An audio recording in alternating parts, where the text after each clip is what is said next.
Hi you guys, my name is Cherita. Welcome to my channel.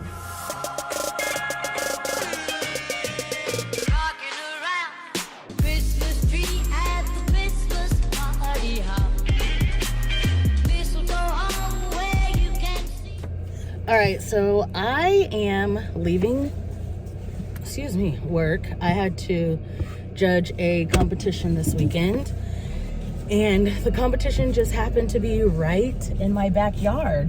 So no traveling for me. I just got my car and went. And ignore my thread up bag in the back. I will be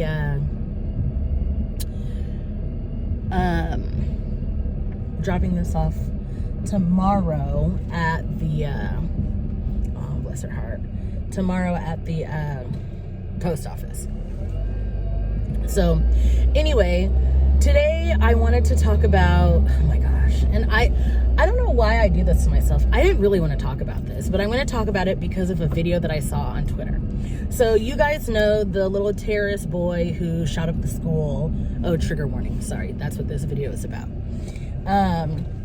And everybody, okay, so first of all, when it came out that there was another school shooting and they didn't automatically release the picture of the little boy, there were two sides. There was one side of people saying, oh, he must be black because look what they did to Kyle Rittenhouse and yada yada yada, like they blasted his name and face all over the media, so the kid must be black. And then you have other people going, no, you know he was white because one, it was a school shooter. Like, I'm not saying that black kids can't like shoot up schools, but historically every majority of school shooters have been lacking melanin, and 9 times out of 10 they don't release, you know, the name. So there are people going off of like historically what happens, and then there are people that were going off of the Kyle Rittenhouse situation. And my whole thing, no. Anyway, so there was that, and I automatically thought like, okay, so this has got to be a little white kid. And I already knew people were going to use well, he was probably bullied and mental health and blah, blah, this, blah, blah, that. And of course, all the details come out that this kid was, I mean, and there's a lot of, nobody knows like 100% the real truth, but there are some people are saying that his parents bought him that thing as a gift, like an early Christmas present, and then other people were saying that it was his dad's. Other people were saying that, you know, his parents have even taken him shooting. Like, there's a lot of different reports, but we do know that he had possession of the thing. And like, it's very frustrating that when these kids do things like this, they are automatically humanized.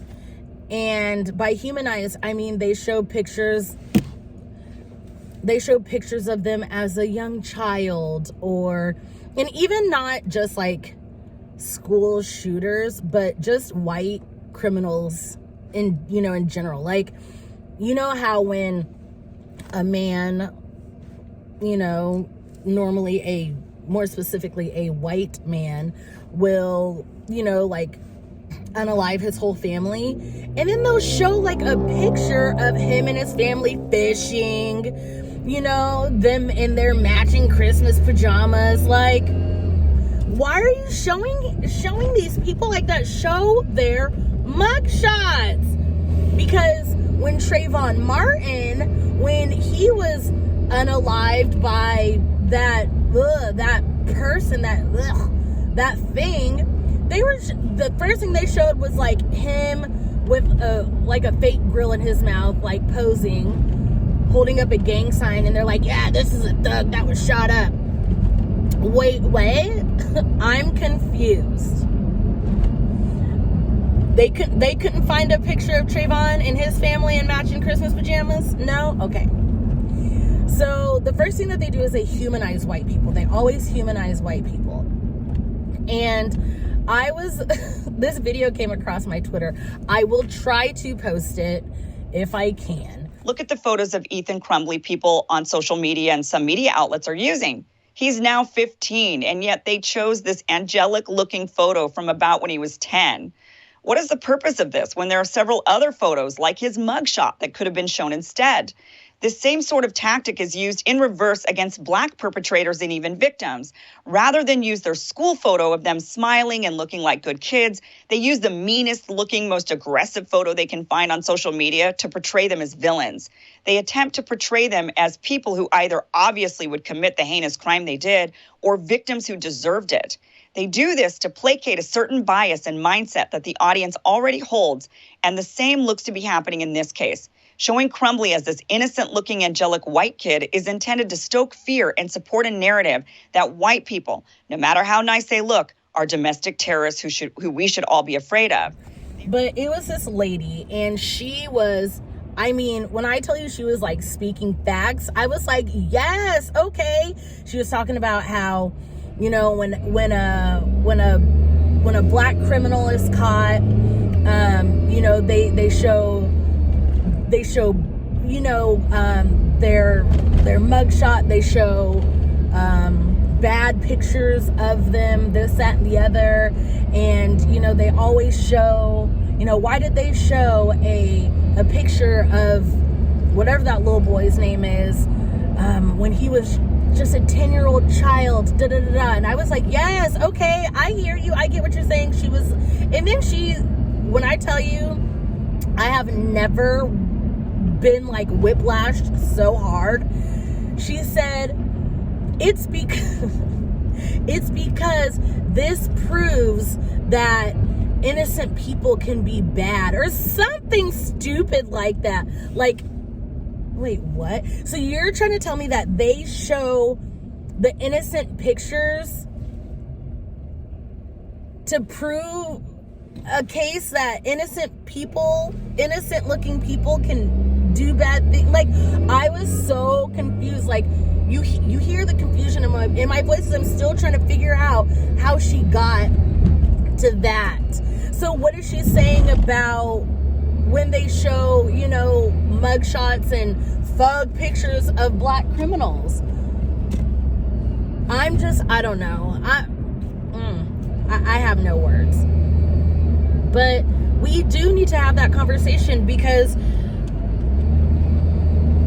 that child who, you know, who did what he did, a lot of people are looking at him and they're like, oh, like, you know, his parents failed him, the system failed him, the school failed him, which I agree, but they never have that same sentiment for little Black kids. They never, ever do.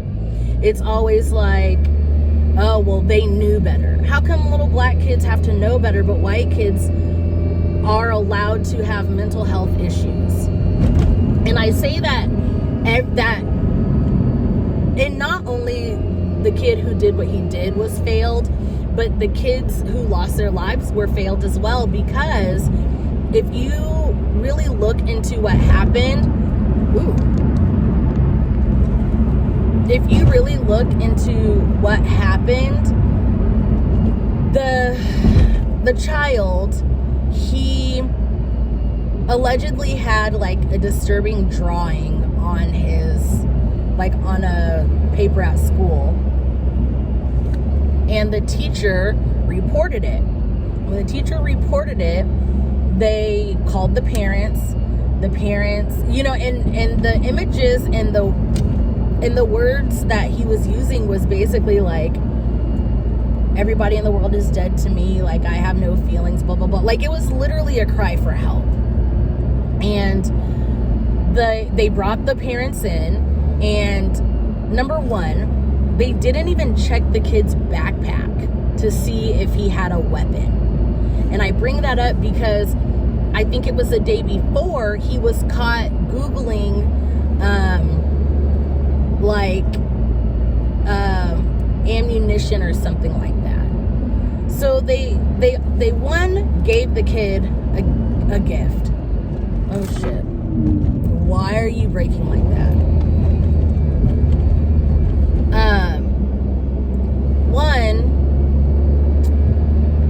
Why are you gifting a kid a gun and you already know that he has it in his possession? So why, when he's caught Googling ammunition, why do you make a joke about it saying, oh, ha ha ha, next time, or the trick is not to get caught? Does that not set alarm bells off in your head? Like, oh shit, maybe my kid is not in a healthy place to have, to possess a gun or whatever. But yeah, so when the kid was caught with those drawings and, in his little letter that he wrote, the parents left the school without the kid. Why wouldn't you take the kid with him? It's a cry for help. So then the kid did what he did, and yeah. And now that the parents are being charged, at first, when the parents were first being charged, they ran. And that goes to show that they knew that their kid was experiencing some kind of issues, and they did nothing. And why are they running? Because they were found in a warehouse by the Canadian border. They were fleeing, so they know they're in the wrong. Like, the privilege. And people will be like, privilege doesn't exist. Yes, it does. They already showed it by, one, joking with their kid about things like that. That's privilege in itself. You would never catch me having those kinds of ha-ha conversations with my child. And because, number one, I wouldn't allow it, and two, if a little black kid was Googling ammunition, you think that he'd make it home? You think it wouldn't be turned over to law enforcement? So yeah. And when that kid was allowed back in the classroom, I don't know if it was the same teacher, but did the teacher not say anything?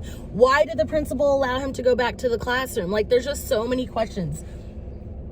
That child was failed on a lot of levels. And when I say that child was failed, that doesn't mean that I think he should get off, or I feel bad for him or anything like that. But he's a child, he should still be, he needs to be raised as a child. He needs to be, what's the word I'm looking for? He still needs to be monitored. Child.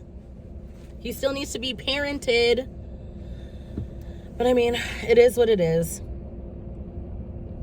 I'm really tired of people saying stupid things. Actually, let me not say stupid things, because mental health is an issue. But I'm tired of white kids having mental health issues and black kids they should know better. It's very frustrating, because that you're basically saying that kids, that white kids are, what you're saying is that black kids and black people cannot suffer from mental health. That's basically what you're saying. And it's funny how people can believe that bullying can lead to, to things like this, but broken homes or systemic racism can't lead to black kids acting out the way they do. It's funny. It's funny how you can believe one but not the other. The cognitive dissonance is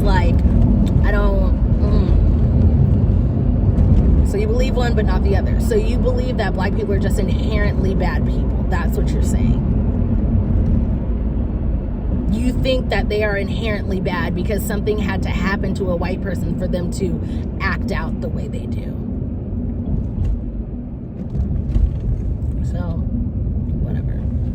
So I think that's it for this conversation. Again, I'll try to post that video of that lady because it was just like, why are you saying dumb shit? Like, you were almost there. You were almost there. And then you just like snatched a bitch back. Gotcha, bitch. Should sue her for whiplash. So anyway, if you guys enjoyed this video, make sure you give it a big thumbs up. That helps me out a lot. And until my next video, I'll see you guys later. Bye.